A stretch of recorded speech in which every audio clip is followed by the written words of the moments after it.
Di ba dati tatlo babae mo? Dating muna tayo sa sexual.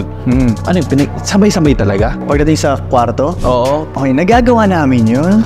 Oo. Pero hindi ko siya gusto. Hindi mo siya gusto. Hindi ko gustong ginagawa siya. Bakit? Pero nagawa na namin yun, oo, nagawa na yun. So mas gusto mo pa na isa-isa? Oo, mas gusto ko yung ganun. Hindi sabay-sabay? Mas chill lang eh, alam mo yun. Isa lang yung kailangan paligayahin. Kasi pag sabay-sabay, ang gulo mo, ang gulo bang nakakasira siya ng kwarto to lang, gulo nun. So ayaw mo talaga siya? Chaos. Mas Chaos. okay ang one-on-one para sa akin. Plus quality time na rin nila sa akin yun. Ba't ako nag-one-on-one pero kung tatlo gusto din? Hindi, may schedule yun sila eh. May schedule mo. May schedule yun. Ang galing, may schedule po. Oo, parang kuyari, sa araw na to, siya ang tabi ko, next day siya naman tabi ko, next day Ay, siya. tabi-tabi kayo matulog. Hindi, may kanya-kanyang kwarto yun sila eh. Kaya pag minsan, kuyari, may dalaw sila, yun, minsan sabay-sabay silang, meron silang dalaw.